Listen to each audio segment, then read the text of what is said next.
बिस्मिल्लाहिर्रहमानिर्रहीम। मेरा नाम ईशा ज़ुबैर है और आज हम FA1 करने वाले हैं। फाउंडेशंस इन अकाउंटेंसी का पहला paper FA1 that is recording financial transactions. ये ACCA का सबसे पहला पेपर है अगर आप ACCA में रजिस्टर्ड होना चाहते हैं तो। ACCA में जो ये पहला पेपर FA1 है इसमें हमें 14 चैप्टर्स पढ़ने हैं। जिन 14 चैप्टर्स का जो एग्जाम होगा वो CBE बेस्ड होगा, that is computer based examinations होंगे इसके, जिसमें 50 MCQs आपसे पूछे जाएंगे। 50 MCQs मिक्स होंगे of 2 marks and 1 mark each, और ये पेपर हमें तकरीबन 2 घंटे में खत्म करना है। इसके पासिंग मार्क्स हैं 50, इसका पासिंग स्कोर है 50, और अगर आप ये अचीव कर लेते हैं that means you have cleared your FA1। अच्छा, FA1 की बिगनिंग जो फर्स्ट चैप्टर है हमारे FA1 का वो है बिजनेस ट्रांजैक्शंस। बिजनेस ट्रांजैक्शंस को पढ़ने के लिए और समझने के लिए हमें सबसे पहले ये जानना बहुत जरूरी है कि बिजनेस किसे कहते हैं, बिजनेस होता क्या है और क्यों किया जाता है। What is business and why do we do business. Okay, what is business and why do we do business, ये 2 सवाल हमारे जहन में आते हैं। पहला सवाल, व्हाट इज बिजनेस, बिजनेस होता क्या है। बिजनेस बेसिकली अपना काम शुरू करना। कोई भी इंसान अगर उसके अंदर एक टैलेंट है और वो कमाना चाहता है अपने सर्वाइवल के लिए, तो वो कोई भी किसी भी तरीके से कमा सकते हैं। अब वो किसी भी तरीके से कैसे कमाएगा, ऑब्वियसली वो मेहनत करेगा, एक काम ढूंढेगा, अपने लिए कोई एक पर्टिकुलर फील्ड ढूंढेगा और उसके ऊपर मेहनत करना शुरू होगा। फॉर एग्जाम्पल ट्रेडिंग ले लें। ट्रेडिंग में क्या होता है, ट्रेडिंग में होता है कि आपने एक जगह से माल खरीदा और दूसरी जगह जाके बेच दिया और उस पर कुछ परसेंटेज अपना प्रॉफिट भी रखा। जब आपने बेचा तो जो प्रॉफिट आपने कमाया वो कैसे कमाया, माल बेच के, यहाँ से खरीदा वहां पे बेच दिया। तो ये क्या है, इसे बिजनेस ही तो कहते हैं, इसे कहते हैं बिजनेस। और ये बिजनेस आपको क्या देता है, प्रॉफिट। ये बिजनेस आपको लॉस भी दे सकता है अगर आपने इसको समझदारी के साथ ना चलाया तो। हम बिजनेस क्यों करते हैं या कोई भी बंदा बिजनेस क्यों करेगा, वो सिंपली जाके जॉब ढूंढ ले अपने लिए। Why he has to prefer business instead of a job? एक इंसान बिजनेस की तरफ तभी मूव ऑन करता है, नंबर 1 या तो उसका पैशन हो, उसको वो अच्छा लगता हो, या नंबर 2 उसको जॉब में कोई अपॉर्चुनिटी ना मिली हो। नंबर 3 ये भी हो सकता है कि वो अपने सर्वाइवल के लिए वो बिजनेस स्टार्ट करे। ऑलराइट, तो ये 2 सवाल हमने समझ लिए कि बिजनेस होता क्या है और बिजनेस को क्यों लोग करते हैं या क्यों पसंद करते हैं। ठीक है, इसके बाद हम मूव ऑन करते हैं कि हर बिजनेस में बहुत सारी ट्रांजैक्शंस होती हैं डे टू डे बेसिस पे। On day to day basis there are so many transactions that are going to happen. अब इन ट्रांजैक्शंस को क्या किया जाए, इन ट्रांजैक्शंस के साथ बताइए क्या किया जाए। ट्रांजैक्शंस किसे कहते हैं, पहले तो ये जानते हैं व्हाट इज अ ट्रांजैक्शन। और ट्रांजैक्शन, इसका जवाब है कि एक ट्रांजैक्शन यानी कि लेन देन। लेन देन, यस, लेन देन। किसकी लेन देन, goods and services. Goods or services with money exchanged with money। कोई भी गुड्स या सर्विस को हम एक्सचेंज करते हैं पैसे के साथ, उसे कहते हैं ट्रांजैक्शन। उसे क्या कहते हैं, ट्रांजैक्शन। अब बिजनेस ट्रांजैक्शन की 2 टाइप्स होती हैं। What are the 2 types of transactions, cash transactions and credit transactions. एक होती है कैश ट्रांजैक्शन, एक होती है credit transaction. Cash transaction is very simple, आपको समझ आ रहा होगा कि गुड्स एंड सर्विसेज को के एक्सचेंज में अगर आप पैसे देते हैं या कोई आपको पैसे देता है गुड्स एंड सर्विसेज के एक्सचेंज में, तो उसे कहते हैं कैश ट्रांजैक्शन। दूसरा क्रेडिट ट्रांजैक्शन किसे कहते हैं? अगर आपने गुड्स एंड सर्विसेज के बदले में पैसे ना दिए हों लेकिन प्रॉमिस किया हो कि आप फ्यूचर में पे करेंगे, प्रॉमिस टू पे इन फ्यूचर, तो इसे कहते हैं क्रेडिट ट्रांजैक्शन। ठीक है, क्रेडिट ट्रांजैक्शन यानी कि उधार पे लेन देन करना, उधार पे लेन देन करना, यानी आपने ये सपोज फॉर एग्जांपल आपने ये मार्केट खरीदा शॉप से और आपने उधार पे खरीदा, तो उसे क्या कहेंगे? Credit transaction. अगर आपने पैसे देके खरीदा तो उसे क्या कहेंगे? Cash transaction. ओके, तो यहाँ तक तो क्लियर हो गया हमें कि बिजनेस किसे कहते हैं, क्यों जरूरत है, लोग क्यों करते हैं बिजनेस, ट्रांजैक्शन किसे कहते हैं, और ट्रांजैक्शन भी की दो किस्में भी हमने समझ ली। अब हम मूव ऑन करते हैं कि बिजनेस में सबसे पहली चीज क्या होती है या किस चीज की जरूरत पड़ती है बिजनेस अगर कोई स्टार्ट करे तो। फॉर एग्जाम्पल मैं आज ही डिसाइड करती हूँ कि मैंने अपना बिजनेस स्टार्ट करना है। मैंने क्या करना है? अपना बिजनेस स्टार्ट करना है। अब अपना बिजनेस स्टार्ट करने के लिए फॉर एग्जाम्पल मुझे इंस्टीट्यूट खोलना है अपना। ठीक है, इंस्टीट्यूट खोलने के लिए मुझे सबसे पहले किस चीज की जरूरत पड़ेगी? सबसे पहले इंस्टीट्यूट खोलने का फैसला मैंने आज किया, मैंने सोचा, मैंने ठान लिया कि मैं आज अपना बिजनेस खोलूंगी। आज से मैं आज मैं फैसला करती हूँ कि मैंने एक इंस्टीट्यूट खोलना है, अपना ACCA का इंस्टीट्यूट खोलना है। तो उसके लिए मुझे सबसे पहले किस चीज की जरूरत पड़ेगी? सबसे पहले मुझे जरूरत पड़ेगी एक जगह की जहां पे मैं पढ़ा सकूं, एक कमरा, एक घर, कोई भी प्लेस, एक इंस्टीट्यूट, कोई भी ऐसी जगह जहां मैं बैठ के बच्चों को पढ़ा सकूं, जहां पे चेयर्स और टेबल्स की अरेंजमेंट की जा सके, बोर्ड लगाया जा सके, AC की लगाया जा सके और हम वहां पे एक क्लास अरेंज कर सके। तो एटलीस्ट मुझे उसके लिए एक कमरे के बराबर जगह चाहिए। अब उस जगह के लिए मुझे क्या चाहिए? उस जगह को हासिल करने के लिए मुझे क्या चाहिए? उस जगह को हासिल करने के लिए मुझे चाहिए पैसे। कहाँ से आएंगे पैसे? सपोज मैंने एक इंस्टीट्यूट खोलना है और बड़े लेवल पे खोलना है और मैंने ये डिसाइड किया कि मुझे एक घर लेना है, एक प्रॉपर बंगलो लूंगी और उसको फिर मैं अंदर से अपने हिसाब से सही करवा के इंस्टीट्यूट की शक्ल में लाऊंगी। तो उसके लिए मुझे पैसे चाहिए। घर कोई 10,000 और या 20,000 में तो नहीं मिल जाता कि आप अपनी पॉकेट खोलो, पॉकेट मनी से निकाल लो और पे कर दो। So you need money. वो पैसे कहाँ से आएंगे? मेरा ये सवाल है आपसे कि वो पैसे कहाँ से आएंगे। पहले तो आप क्या करोगे? आप अपने घर आओगे।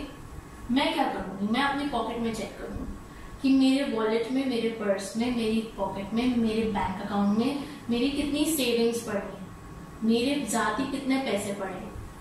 सपोज मैंने देखा मेरे पास पड़े हैं 5 लाख रुपीज 5। अब ये तो हो गई मेरी सेविंग्स। मुझे लेनी है एक जगह, सपोज एक घर है यहाँ पे जिसको मैं तोड़वा के अपना इंस्टीट्यूट जैसा बनवा लूंगी, या एक बिल्डिंग है यहाँ पे, बिल्डिंग जिसको मैं खरीद लूंगी और ये पूरी की पूरी building 1st to 3rd floor मैं अपना इंस्टीट्यूट बनाऊंगी। अब ये बिल्डिंग की कॉस्ट है 2 करोड़।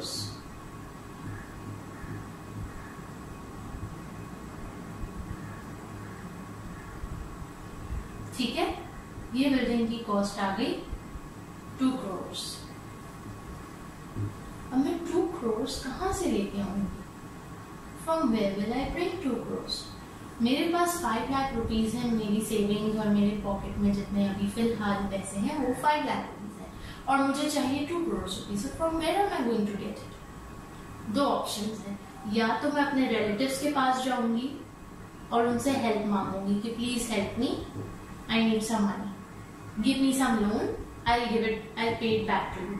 या लोन दो मुझे या फिर मेरे इंस्टीट्यूट में इन्वेस्ट करो। बी एन इन्वेस्टर और बी अ लोन गिवर।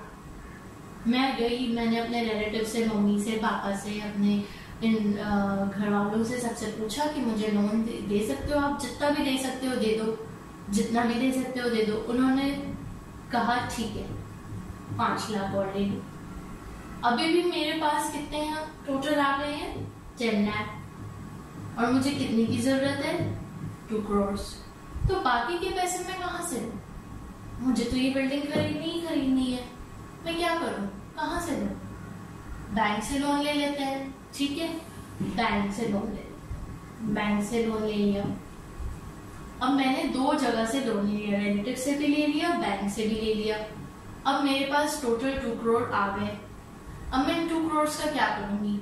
जाऊंगी बिल्डिंग बाय कर लूंगी, बाय बिल्डिंग।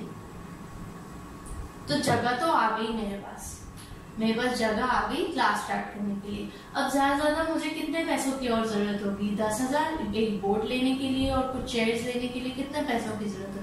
एक दफा स्टार्ट हो जाएगा, जैसे जैसे स्टूडेंट्स आते जाएंगे फिर वैसे वैसे फीस भी आती जाएगी, पैसे और आते जाएंगे हाथ में, बैंक को भी इंटरेस्ट देती जाऊंगी मजीद, और जो इसमें इसको इनहेंस करना है इंस्टीट्यूट को, उस पर और लगाने हैं पैसे, वो भी लगते जाएंगे, ठीक है। तो ये सारी चीजें हो जाएंगी।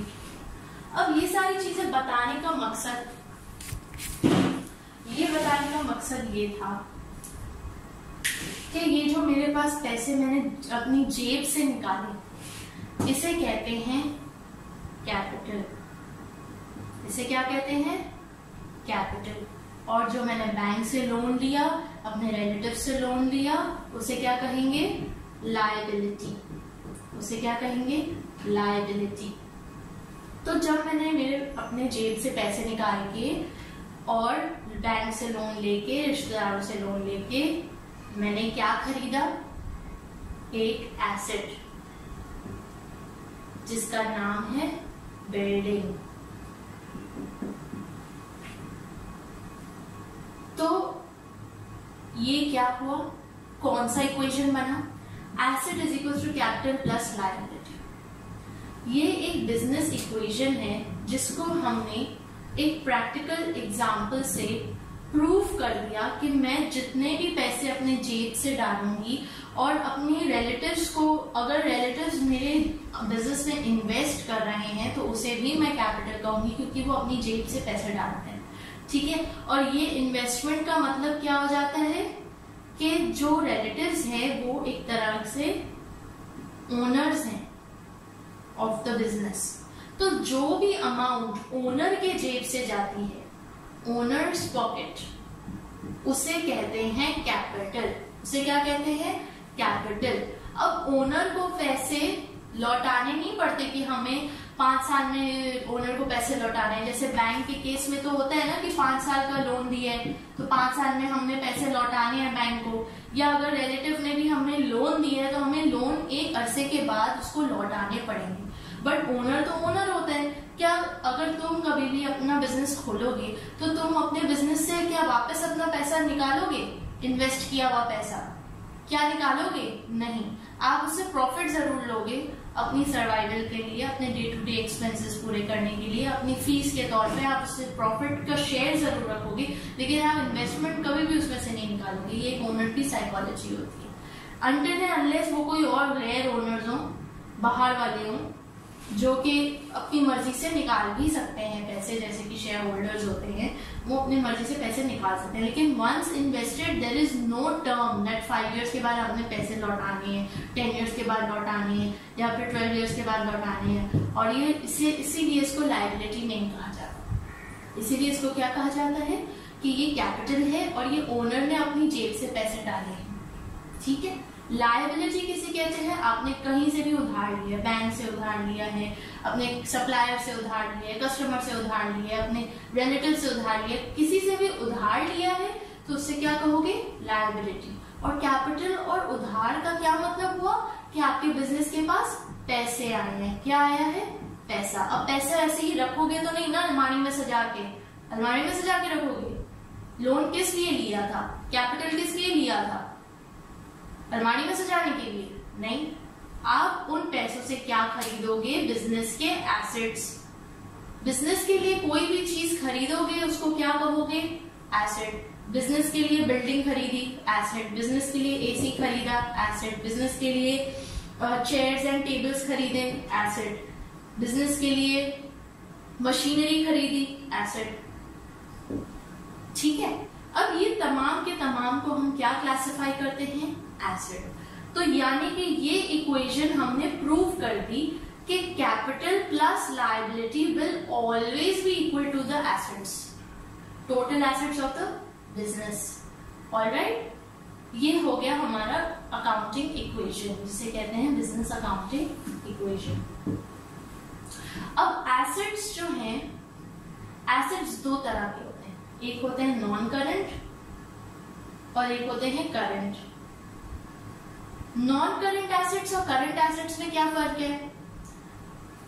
नॉन करंट एसेट्स और करंट एसेट्स में सिर्फ ये फर्क है कि जो नॉन करंट एसेट्स हैं उनकी लाइफ 1 साल से ज्यादा की होती है और जो करंट एसेट्स हैं उनकी लाइफ 1 साल से कम होती है।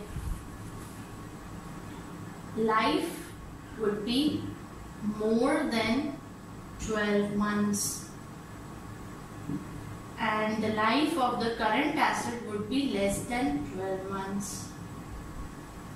ओके, तो ये एक वाज़ेह फर्क है एक नॉन करंट एसेट में और करंट एसेट में। अब नॉन करंट एसेट की life more than 12 months, for example AC. AC 1 साल से ज्यादा चलता है ऑब्वियसली। Washing machine. और कौन कौन से बिजनेस के एसेट्स होते हैं जो चल सकते हैं 1 साल से ज्यादा? Tables and chairs. फिर करंट एसेट्स किसे कहेंगे? करंट एसेट्स वो एसेट्स हैं जो जिनकी लाइफ 12 मंथ से कम है। Example markers. अब मैं ऑब्वियसली अपना अगर इंस्टीट्यूट खोलती हूँ ACCA के लिए तो उसमें बोर्ड मार्कर्स की जरूरत है। बोर्ड मार्कर क्या है? एसेट है, बट किस तरह का एसेट है? करंट एसेट है। क्यों? क्योंकि इसकी लाइफ 1 साल से कम है। इसकी लाइफ 1 साल से कम है, ये 2-3 हफ्ते में ही खत्म हो जाता है। ऑलराइट, सो मार्कर्स हो गए। Then erasers, any other stationery items. इस तरह के तमाम एसेट्स जिनकी लाइफ 1 साल से कम है उन्हें कहेंगे करंट एसेट्स। क्लियर?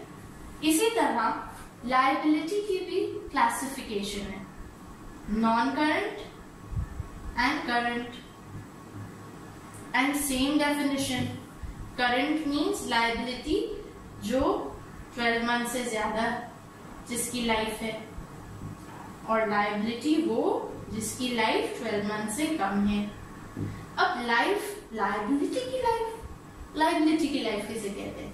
लायबिलिटी की लाइफ होती है बेसिकली आपने उस लायबिलिटी को या उस लोन को पे बैक करना है। पे बैक कब करना है? 1 साल के बाद पे बैक करना है, तो वो नॉन करंट लायबिलिटी है। जैसे कि मैंने इस बिल्डिंग को खरीदने के लिए लोन लिया, तो वो लोन क्या हुआ? वो लोन मेरा नॉन करंट लायबिलिटी, क्योंकि वो लोन मुझे कब पे बैक करना है? 5 years, 6 years, 7 years depends. Okay, current liability वो लोन है जो मुझे 12 मंथ्स के अंदर पे बैक करना है। जैसे किसी सप्लायर से उधार लिए, या सपोज ये मार्कर ही मैं अपने सामने वाली दुकान से खरीद के लाई हूँ और मैंने कहा मैं दे दूंगी पैसे, 10 रुपए का तो मार्कर दे दूंगी, क्या जरूरत है जा, अभी क्या चाहिए जरूरत है आपको देने की, आप 1 हफ्ता सब्र कर दे दूंगी अभी, तो बस फिर मैं 1 हफ्ते बाद जाके उसको पेमेंट कर दूंगी या 2 हफ्ते बाद जाके पेमेंट कर दूंगी, लेकिन मुझे उसको 1 साल से पहले पेमेंट करनी ही है। ऐसा नहीं कि मार्कर खरीदा और भूल ही गए, अगले साल जाके पेमेंट कर रही हूँ, ऐसा तो वो भी एक्सेप्ट नहीं करेगा, नेक्स्ट टाइम आपको उधार ही नहीं देगा। ओके, तो ये भी क्लियर हो गया कि एसेट नॉन करंट और current and liability non current and current. Okay, let's move on to some terminologies. अब टर्मिनोलॉजीज, जब हमने ये ACCA स्टार्ट किया और ये अकाउंट्स का सब्जेक्ट पढ़ने लगे, तो जैसे मेडिकल में या साइंस में आपको बहुत सारी टर्मिनोलॉजी से वाकिफ होना पड़ता है, उसी तरह इस सब्जेक्ट में भी, अकाउंट्स में भी आपको बहुत सारी टर्मिनोलॉजीज का पता होना चाहिए, अदरवाइज आपको समझ नहीं आएगी। Okay, let's start. सबसे पहले तो मैंने यहाँ पे एक निमोनिक लिखा है जिसका फुल फॉर्म है sales purchase, supplier and customer. Okay, sales किसे कहते हैं? मैंने अगर बिजनेस स्टार्ट किया है किसका, एक इंस्टीट्यूट का, तो मैं अगर अपने सर्विसेज बेच रही हूँ, अपनी टीचिंग सर्विसेज बेच रही हूँ उस इंस्टीट्यूट में, तो मैं क्या कर रही हूँ? सेल कर रही हूँ। किसकी? सर्विसेज की। या फिर मेरी एक दुकान है, स्टेशनरी शॉप है, जहाँ पे markers, erasers, dusters, papers, files, इस तरह की चीजें मिलती हैं, तो मैं वहां पे बैठ के क्या कर रही हूँ? अपने प्रोडक्ट्स की सेल कर रही हूँ। तो किस सेल्स इसे कहते हैं, किसी चीज को बेचना। परचेज, कोई कस्टमर आता है मेरे पास खरीदने उस शॉप में, स्टेशनरी शॉप में, तो वो क्या करने आया है? परचेज करने आया है, खरीदने आया है प्रोडक्ट को। कोई स्टूडेंट मेरे पास आता है मेरे इंस्टीट्यूट में खरीदने के लिए, पढ़ने के लिए, तो वो क्यों आया है? पढ़ने के लिए। परचेज की है उसने क्या? सर्विसेज, मेरी teaching services, expertise. Then supplier, who is a supplier? Supplier is the person, for example अगर मेरी स्टेशनरी शॉप है और मैं अपनी स्टेशनरी शॉप में markers, pencils, erasers, dusters, bags, paper, chart papers, इस तरह की चीजें रखती हूँ, तो यकीनन मैं कहीं ना कहीं से वो सारी चीजें खरीद रही होंगी। तो मैं वहां से कोई चीजें खरीद रही हूँ, किससे खरीद रही हूँ? अपने सप्लायर से। किससे? सप्लायर से, जो मुझे वो तमाम प्रोडक्ट, स्टेशनरी के प्रोडक्ट सप्लाई कर रहा है, तो मैं उससे खरीद रही हूँ वो तमाम चीजें, और फिर आगे कस्टमर्स को बेच रही हूँ। किसको बेच रही हूँ? कस्टमर्स को बेच रही हूँ। सप्लायर से खरीद रही हूँ और फिर कस्टमर को सेल कर रही हूँ। I am buying from the suppliers and then I am selling to the customers. Okay, जिनको बेचते हैं उनको कस्टमर कहते हैं, जिनसे खरीदते हैं उनको सप्लायर कहते हैं। अब इसका टू वे पर्सपेक्टिव देखिए। Suppose this is you, if you are buying from your supplier, then you are a purchaser for your supplier. You are a purchaser and you are a customer for your supplier. You are a customer for your supplier. And if you are selling the products to your customer, then you are the supplier to your customer. Then who are you? You are the supplier for your customer. यानी आप जिससे खरीद रहे हो वो आपका supplier, और जिसको बेच रहे हो वो आपका तो कस्टमर।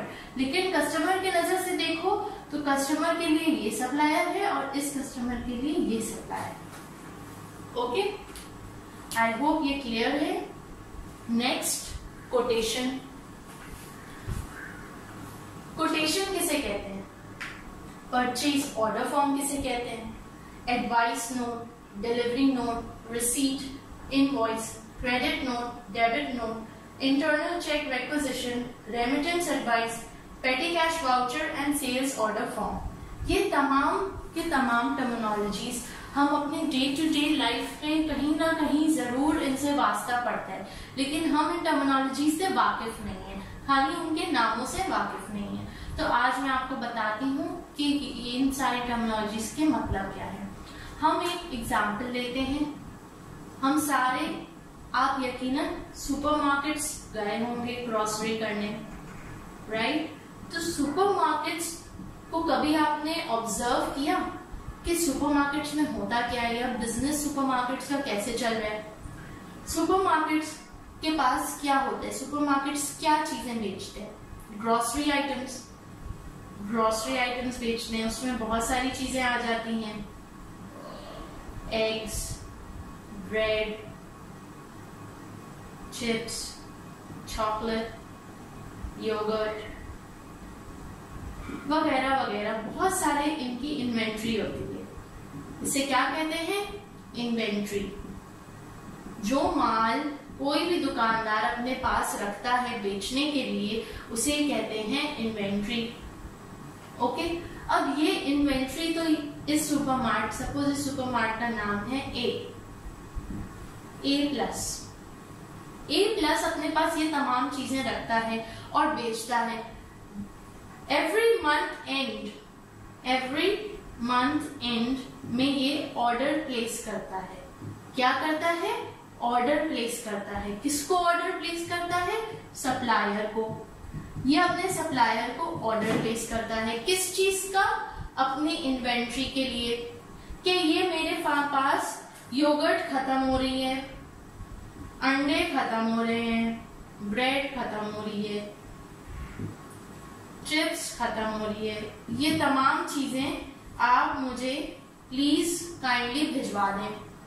क्या करें? काइंडली भिजवा दें। अब होता क्या है रियल लाइफ में?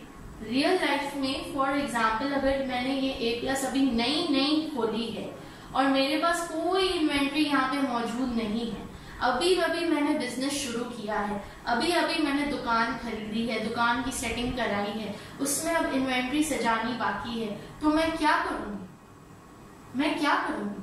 मैं मार्केट में ढूंढूंगी सप्लायर्स। मार्केट में जाके क्या ढूंढूंगी? सप्लायर्स। इन तमाम चीजों के सप्लायर को ढूंढूंगी कि कौन कौन वो लोग हैं जो मुझे मार्केट में ये तमाम चीजें प्रोवाइड कर सकते हैं मेरे सुपरमार्केट के लिए। हर महीने मुझे प्रोवाइड करें, क्योंकि सुपरमार्केट की तो चीजें ऐसी होती हैं कि जल्दी एक्सपायर हो जाती हैं, खाने पीने की चीजें वगैरह, तो मुझे हर महीने के एंड में सप्लाई चाहिए। तो मैं तलाश करूंगी, A+ सुपरमार्केट तलाश करेगा उन सप्लायर्स की जो ये तमाम चीजें मुझे प्रोवाइड कर सके।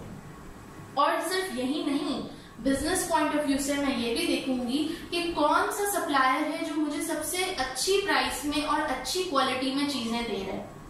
अच्छी प्राइस, अच्छी quality, good price, good quality and effective order. Effective order यानी कि वो मुझे टाइम पे पहुंचा दे मेरा माल, ऐसा नहीं कि डिले करे और बहाने लगाए कि भाई मैं तो उधर फंस गया।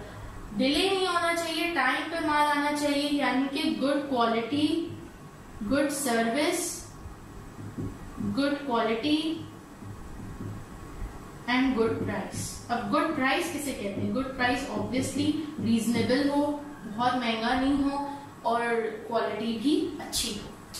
ओके, तो अब मार्केट में बैठे हैं supplier 1, supplier 2, supplier 3, supplier 4, supplier 5। 5 suppliers बैठे हैं जिनके बारे में A+ को पता चला है और उसने क्या किया, A+ ने फिर इन पांचों के पांचों सप्लायर्स को अपनी लिस्ट भेज दी। क्या भेज दी? अपनी ये list.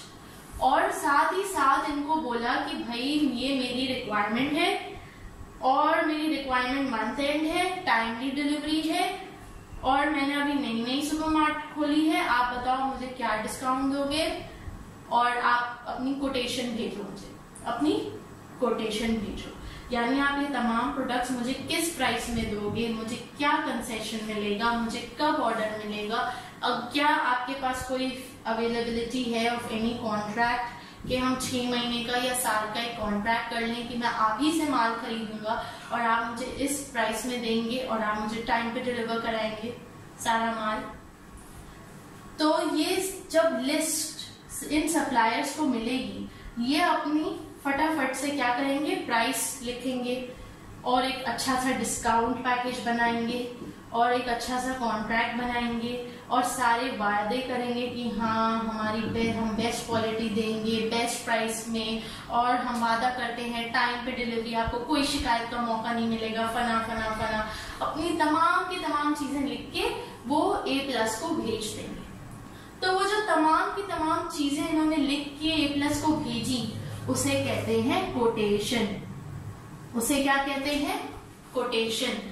They have written down all the details of the product, of the price, of the quality, of the services, of the terms and the conditions, and they have sent back the quotation to the customer, prospective customer. To whom? To the prospective customer.